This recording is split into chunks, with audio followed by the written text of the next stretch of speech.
My pregnant wife ignored my protests and went on an overseas trip with her high school boyfriend.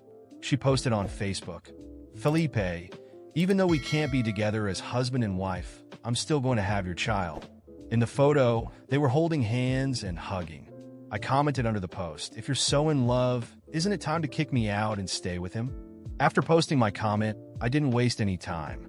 I called the postpartum care center where I had made a reservation and canceled it. I also called the Women's Clinic Vida Nuestra and canceled all the appointments I had scheduled. The thousands of baby items I had already purchased, I returned what I could and gave away the rest. When I was done, I sighed with relief. I called a few close friends and invited them out for drinks. I needed a distraction. We were laughing and having fun when my phone vibrated. I glanced at the screen and my smile disappeared. It was Sabrina. The room went quiet, and my friends noticed my change in mood. One of them suggested, "Wanted Sabrina calling. Maybe you should head home before she causes a scene." "Yeah, we can wrap it up here," added another. They wanted to help. Ever since I married Sabrina, I hadn't spent much time with my friends. When I did, Sabrina called them drunks, useless, and blamed them for anything that went wrong. Everyone knew how controlling she was, but I insisted on rejecting the call in front of them and forced a smile. "Forget her. Let's keep going." "One, maybe you should," Felipe began, concerned. I interrupted him. "I know you're looking out for me, but I'll say it now. When Sabrina gets back, I'm asking for a divorce. She won't be your sister-in-law anymore." The group fell silent, exchanging uneasy glances, but said nothing more. My phone vibrated again. After hesitating, I answered. This time, Sabrina's shrill voice came from the other end, furious. "Juan Alvarez, who do you think you are ignoring my calls? If this happens again, you'll be sleeping on the couch for a month." I stayed silent as she launched into another rant. "Tell me, Juan," she demanded. "Why did you cancel the postpartum care center? If they hadn't called me, I'd still be in the dark. Are you planning to be this baby's father? If not, don't worry. Plenty of other men would be thrilled to." When Sabrina got pregnant, I treated her like a queen. Everything she asked for, I made happen. I booked the best postpartum care center in Napa Valley for $10,000 a month without hesitation. I loved her and wanted her to feel cherished, but she used my devotion as a license to walk all over me. "Are you listening to me?" Her sharp voice snapped me out of my thoughts. "Yes, I'm listening. What's the issue?" I asked calmly. "The issue is that you're going to fix it," she snapped back. "Rebook the center and send me another $10,000. Felipe, and I want to stay here a few more days." Her words made me laugh out loud. "Sabrina, have you lost your mind?" The moment those words left my mouth, Sabrina exploded. "Juan Alvarez, what did you just say? Repeat that if you're a man. Do you want me to file for divorce?" It wasn't the first time she used divorce as a threat. It was her trump card. No matter how small the fight, I always gave in. I apologized, took the blame, and did everything to calm things down. I thought that if I yielded enough, we'd eventually find happiness. But things never worked out that way. Taking a deep breath, I raised my glass and said calmly, "Fine, let's get divorced." Then I hung up and turned off my phone. My friends stared at me in shock. "Why are you frozen? Let's toast to my freedom." That broke the tension. Laughter filled the air, and they raised their glasses with me. Drinks flowed, and I felt genuinely happy for the first time in years. Back at home, I collapsed onto the bed, the buzz of alcohol and freedom making me smile. For years, my life revolved around Sabrina's demands. She controlled everything, and I let her. I quit smoking and drinking for her. I gave her my entire paycheck every month. I cooked, cleaned, and took care of our home so she could do sports. But at some point, she forgot she wasn't royalty. The next morning, I woke up to loud banging on the apartment door. At first, I thought someone was doing repairs, but when the noise continued, I realized it was my door. I didn't need to guess who it was. I took my time pouring a glass of water as the voices outside grew louder. "Juan Alvarez, open this door now." Carla's sharp tone cut through the noise. "How dare you cancel the postpartum care and hospital appointments? Are you even human?" Her voice grated on my nerves, but I was used to it. Whenever Sabrina and I had the slightest fight, her parents rushed over to scold me. When I finally opened the door, I was met with furious faces. Without waiting for an invitation, they pushed past me into the apartment. "You'd better fix this immediately," Carla demanded. "Sabrina is coming back tonight, and everything needs to be back in place. Is she bringing Felipe with her?" I asked coldly. "What are you implying?" "Sabrina is coming back alone." "Stop talking nonsense," Carla shot back defensively. "Oh, and I heard you got a $15,000 bonus at work," Gustavo added. "When are you going to give that to Sabrina?" I let out a chuckle, shaking my head. It was going to be a long day. My father-in-law, Gustavo, was certainly well informed. He even knew about the bonus I'd received from my last project. "So, when are you giving that money to my daughter?" Carla chimed in, her tone entitled. "You must have misunderstood," I replied dryly. "I'm asking Sabrina for a divorce." "Divorce?" Carla's face contorted in shock. When I said the word divorce in front of Carla and Gustavo, their immediate shock was evident. Carla stepped back as if she had been slapped by an invisible hand, while Gustavo crossed his arms and tried to maintain his authoritarian stance, though it was clear he hadn't expected it either. The tension in the air was palpable, but I remained calm, meeting their gazes without hesitation. After years of submission to Sabrina's demands and her parents' constant interference, I finally felt something close to freedom. "You can't be serious, Juan," Carla said incredulously. "Sabrina will never accept this." I laughed, but it was a bitter laugh. "Sabrina doesn't have a choice, Carla. She crossed every line. All of you did." Gustavo scoffed, trying to regain control of the conversation. "You're overreacting. Divorce? This is serious. You can't make such a decision in the heat of the moment. Think about your family. Think about your child." "My child?" I replied, raising my voice for the first time. "Do you really want to talk about my child? Because as far as I know, Felipe is his father, not me. Do you think I'm going to keep funding this charade? Paying for everything while she parades around with him? You're out of touch with reality." Carla tried to interrupt me, but I raised my hand, demanding silence. "I've spent years doing everything for Sabrina. I worked tirelessly, handed over my paycheck every month, fulfilled every whim of hers. And what did I get in return? Betrayal, humiliation, and a family that thinks they can treat me like a walking ATM. This ends now." The silence that followed was deafening. Carla looked at Gustavo, hoping he would say something to convince me, but he remained silent. Finally, he let out an exasperated sigh. "This is a mistake, Juan. You'll regret it. The only mistake I made was not doing this sooner," I replied coldly. Without another word, I walked to the door and opened it, signaling that it was time for them to leave. Reluctantly, they walked past me, but not without Carla issuing one last warning. "When Sabrina comes back, you'll regret all of this. She won't let you get away with it." I simply closed the door without responding. For the first time in years, I felt like I had some control over my life, and I wasn't going to let empty threats intimidate me. I spent the rest of the day reorganizing the house. I removed every trace of Sabrina. Photos, clothes, trinkets she had left around the apartment. Everything that belonged to her was packed into boxes and stacked near the door. When I was done, I looked around and felt a massive weight lift off my shoulders. The house finally felt like mine. Later that day, my phone started vibrating again. Sabrina was trying to call, but I didn't answer. After several failed attempts, she started sending messages. At first, they were insults, then threats. She said she would ruin my life, that I would pay for everything.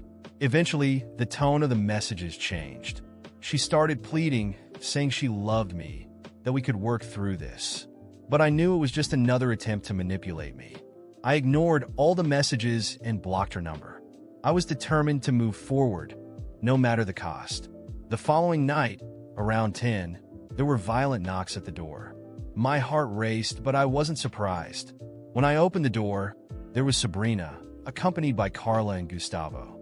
Her face was red with fury, and she wasted no time before starting to yell. "Juan, what the hell do you think you're doing? How dare you treat me like this after everything I've done for you?" I laughed, but it was loaded with sarcasm. "What have you done for me, Sabrina?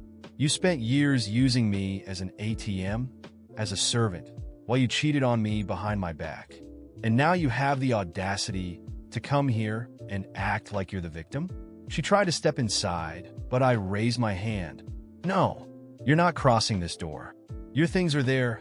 I pointed to the boxes, and I'm going to ask you to leave now before I call the police. Sabrina froze for a moment, but quickly recovered and began yelling again, calling me ungrateful and saying I deserved worse. Carla tried to intervene, claiming I was being unreasonable, but I simply ignored her. Gustavo, on the other hand, remained silent, watching everything with a look that seemed genuinely concerned. Finally, after a few more minutes of shouting and accusations, Sabrina picked up the boxes and stormed out, slamming the door behind her. Carla and Gustavo followed, but not without throwing me looks full of contempt. When the door finally closed, I felt exhausted but also relieved. In the days that followed, Sabrina tried everything to retaliate. She hired a lawyer and filed a claim for alimony and division of assets, even though everything we had was acquired through my hard work. She started spreading rumors among our friends and family, painting me as a cold and calculating monster. But no matter how hard she tried, I was prepared. My lawyer successfully refuted every accusation, and when the truth about her relationship with Felipe came to light, she lost most of the support she had. In the end, the court ruled that she wasn't entitled to anything, except for a small amount to cover temporary expenses, and even though it was limited to a few months. The final verdict was a relief. I was finally free, and for the first time in many years, I felt like I could start my life over without Sabrina, without the constant pressure to satisfy someone who was never content. Looking back, I realized that every sacrifice I made was in vain, but it also taught me a valuable lesson. No matter how much you love someone, if that person doesn't respect you, you'll never be happy. With a renewed heart, I began planning my future, knowing that from that moment on, I would be the master of my own story. After months of dealing with the aftermath of the divorce, it seemed like my life was finally heading in a stable direction. However, Sabrina wasn't ready to give up. Despite losing the court case and being publicly exposed for her relationship with Felipe, she kept trying to provoke me. Sometimes it was through indirect comments on social media, other times through rumors she spread among our acquaintances. But what truly enraged me was finding out that she was living with Felipe and boasting that she was supporting him with the money she took from her ex-husband. An old coworker called me one morning to tell me that Sabrina had been bragging about still relying on the money she got from me in the court settlement. She was also planning a lavish party to celebrate her eternal love with Felipe and boasted that everything was being funded by the idiot ex-husband. Those words made my blood boil. But more than anger, I felt a newfound determination. It was time to enter game once and for all. I spent weeks carefully planning every move. Through mutual contacts, I uncovered details about her current situation. Sabrina and Felipe were on a downward spiral. Though they tried to maintain an appearance of luxury and success, they were deeply in debt. Felipe, without a stable job, was completely dependent on Sabrina, who in turn was living off the money she had taken from me and loans she couldn't repay. The party, I learned, would be a financial blow that would sink them even further. The first step was to protect myself legally. I reviewed my financial situation and discovered that there were still services linked to my accounts that Sabrina was using. I canceled them immediately. My lawyer also helped me file a motion to review the alimony agreement, arguing that she was using the money fraudulently. But that wasn't enough. I wanted to ensure that her social circle knew who Sabrina truly was.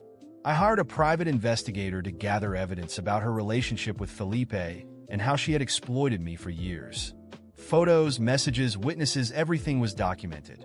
Armed with this information, I created an anonymous social media profile and started posting the evidence. Every detail was exposed. Her betrayal, her lies, and how she lived a life of appearances based on manipulation and deceit. The truth spread quickly, and many of the guests invited to her party began canceling their attendance. On the day of the party, Sabrina tried to carry on with her plans as if nothing had happened. Felipe, however, had already seen the posts and was furious. According to some attendees, during the event, Sabrina tried to defend herself, claiming the accusations were false and that I was a bitter ex-husband. But Felipe, apparently drunk and tired of the lies, lost control and started yelling at her in front of everyone. The argument was so intense that most of the guests left before the event ended. Felipe accused her of ruining his life, manipulating him into a relationship he couldn't sustain, and finally stormed out, leaving her alone in the middle of the chaos. The days that followed were devastating for Sabrina. Her reputation was destroyed, many of her friends abandoned her, and her financial situation worsened. Unable to maintain her lifestyle, she was forced to move back in with her parents, who, I heard, weren't happy about the situation either. Felipe disappeared from her life soon after. Their relationship completely collapsed once he realized that Sabrina could no longer support the lifestyle he wanted. Felipe, for his part, quickly tried to rebuild his life with another woman. His reputation was also tarnished, as it became public knowledge how he had actively participated in betraying me. From what I heard, he tried working on a few projects, but the shadow of his past actions followed him, and his success was limited. No one trusts someone who destroys others' lives for personal gain. Carla and Gustavo, Sabrina's parents, also paid the price. For years, they had supported their daughter's selfish decisions, defending her behavior and attacking me. But when Sabrina returned home with no money or future, they began facing criticism from their own circle. Even some family members confronted them for not intervening earlier and allowing their daughter to live a life built on lies. And me? I finally found peace. After winning the review of the alimony agreement, I managed to recover some of the money Sabrina had taken from me. I used those funds to focus on my own projects, traveled, met new people, and rediscovered passions I had set aside during my marriage. Most importantly, I learned to set boundaries and never allow anyone to trample on my dignity again. Looking back, I realized that all the pain I went through with Sabrina was a hard but necessary lesson. Her downfall was a consequence of her own actions, and while I didn't set out to destroy her, I had no qualms about defending myself. Life gave me a second chance, and this time, I'm making the most of it. Meanwhile, Sabrina and the others continue to deal with the ruins of their own decisions. Justice, in the end, ensured that everyone got what they deserved.